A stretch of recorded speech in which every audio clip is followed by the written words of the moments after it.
सारी दुनिया के लोग कोई बीमारी आता है तो भगवान देता है। हाँ जी, भगवान ने हमें क्यों दिया है, हाँ जी। ऐसे पूछते हैं। तो इतने बुढ़ापा में हमें क्यों देता है भगवान? तो भगत कहते हैं, ज्ञानी आत्माएं कहती हैं। वो लोग तो कहते हैं भक्त लोग हैं, बाहर के लोग हैं। बाहर के लेकिन लोग यहाँ नहीं, शूटिंग में कैसा हो गया? यहाँ ब्राह्मणों की दुनिया में ऐसे नहीं है। जो कोई दुख पड़ता है कहते हैं भगवान हमें दुख दे रहा है, तू ही दुख देने वाला, तू ही सुख देने वाला। भगवान चाहे तो क्या नहीं कर सकता है, हमारा दुख दूर नहीं कर सकता है। अरे आखिरी जन्म में दुख नहीं होगा तो किस जन्म में दुख होगा? आखिरी जन्म में जो दुखी नहीं होगा वो पहले जन्म में सुखी कैसे हो जाएगा?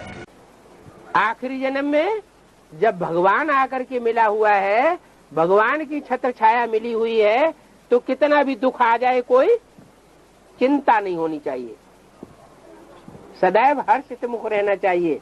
यह है पावरफुल आत्मा की निशानी। बाप का पावरफुल बच्चा है, उसे फकुर रहता है क्या कि दुखी को भगवान मिलता है। जो सुखी साहूकार हैं दुनिया के, उनको भगवान नहीं मिलता। भगवान गरीब निवाज है या साहूकार निवाज है? गरीब निवाज है।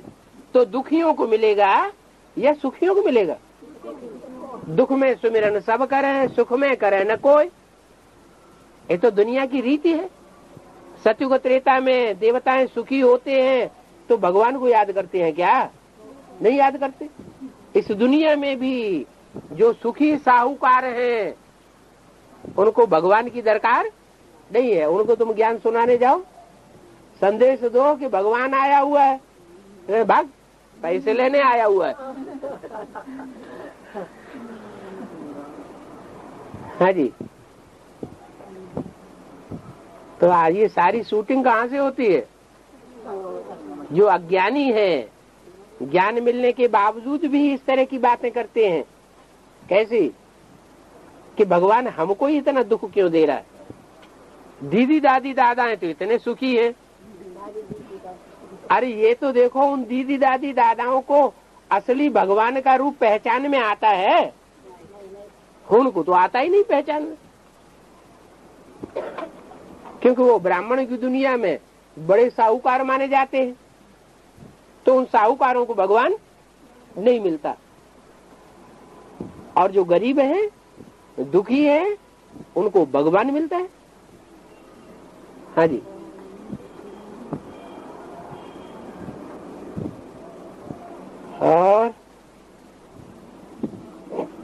और भी कल का मुरली में, हाँ जी, माता पिताओं से भी ज्यादा अष्ट देवों को मान्यता ज्यादा दिया हुआ है, ऐसे पाया गया। हाँ जी। भगवान को प्रत्यक्ष कौन करता है? भगवान को दुनिया वाले प्रत्यक्ष करेंगे या भगवान के बच्चे प्रत्यक्ष करते हैं? तो भगवान के बच्चे कौन हैं? पहले पहले बच्चे कौन है? अष्टदेव पहले पहले बच्चे हैं। तो भगवान बाप को प्रत्यक्ष करते हैं तो उनको उसका उजूरा नहीं मिलना चाहिए? उनकी मान्यता होती है, और खास करके दक्षिण भारत में ज्यादा मान्यता है। ऐसे तो उत्तर भारत में भी नवग्रह के रूप में पूजे जाते हैं। कोई भी अनुष्ठान करेंगे, यज्ञोपवीत करें, चाहे शादी, चाहे कोई दूसरा संस्कार करें, पहले क्या करेंगे? नवग्रह पूजन। पहले नवग्रह पूजन करेंगे। भगवान की कथा बाद में करेंगे क्या? भगवान की कथा, सत्यनारायण की कथा बाद में सुनाएंगे, पहले क्या करेंगे? पहले नवग्रह पूजन करेंगे। तो बाप आते हैं बच्चों को आगे करने के लिए, कि खुद आगे हो जाते हैं। जैसे दीदी दादियां जब सभा लगती है तो कहाँ बैठती हैं? वो पहले आगे बैठ जाएंगी।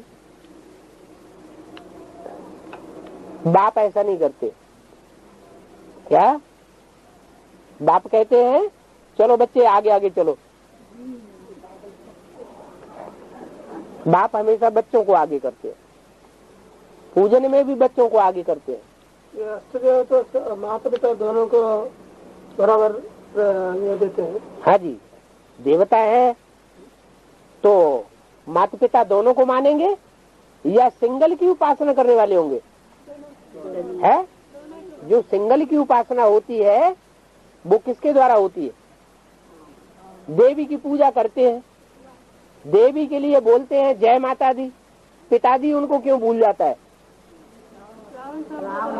रावण संप्रदाय है, रावण है, वो सीता की चिरौरी करने जाता है, क्या सीता को हरण करने के लिए जाता है, तो भगत है, तो ठगत है बहुत बड़ा, भगत है तो बड़ा ठगत, सीता को ठग लेता है। वो एक की पूजा करता है और एक को युक्ति से भगा देता है। क्या अगर दोनों साथ साथ हो तो कोई नजर नहीं डालेगा, पति पत्नी दोनों साथ जा रहे हो तो कोई नजर नहीं डालेगा, और अकेले ही जा रही हो तो नजर डालेंगे। नजर डालने वाले कौन हुए? आसुरी संप्रदाय या दैवी संप्रदाय? आसुरी संप्रदाय। तो सिंगल देवी की उपासना करते हैं, सिंगल कृष्ण की उपासना करते हैं, राधा को अलग कर देते हैं, इसका मतलब नियत खराब है।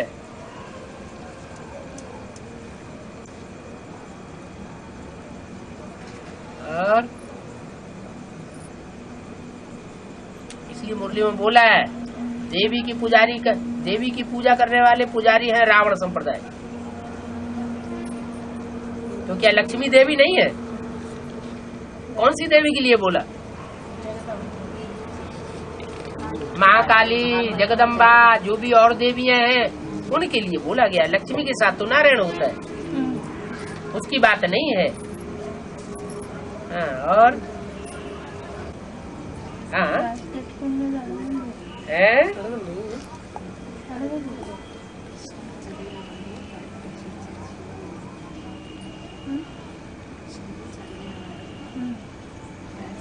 मुरली पढ़ने वाला कृष्ण है, क्लैरिफिकेशन देने वाला है।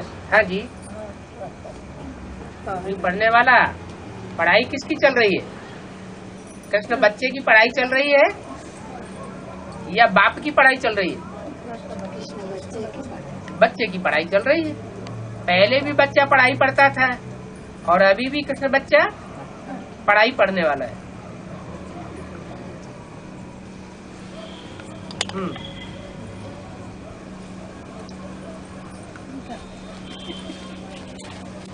और भक्तों को कहेंगे कि कृष्ण की आत्मा पढ़ाई पढ़ रही है तो उनको गुस्सा आवेगा। अरे हमारे ये कृष्ण भगवान को कहते हैं कि ये पढ़ाई पढ़ने वाला है।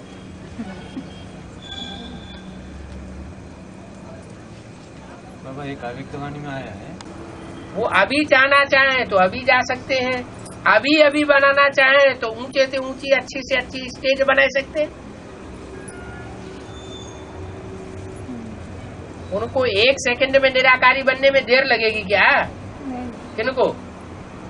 बाप दादा को। और हम बच्चों को निराकारी बनने में टाइम लग जाता है। तो कर्मातीत स्टेज के नजदीक कौन हुए? बाप दादा कर्मातीत स्टेज के नजदीक है, लेकिन जा नहीं सकते। क्यों? क्योंकि घर में आग लगी हुई है और छोटे छोटे बच्चे पालना में पड़े हुए हैं। तो उन बच्चों को आग में से निकाल के जाएंगे या खुद भाग जाएंगे? अगर खुद भाग जाए तो झूठा बाप हुआ। इसलिए बच्चों को साथ लेकर के जाएंगे।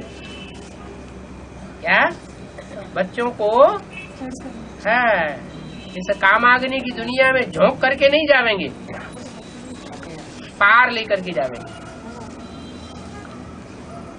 इसलिए बाप जाते नहीं है, दादा भी नहीं जाते। क्या दादा बना कृष्ण का रसूल नहीं है। हाँ, वो भी नहीं जाते। अभी जो पढ़ रहा है अभी कृष्ण का रसूल पढ़ रहा है भले, लेकिन बच्चों के मुकाबले सबसे आगे है। बड़ा भाई बड़ा भाई है ना, बड़ा भाई बाप समान कहा जाता है, सृष्टि का पहला पत्ता है ना।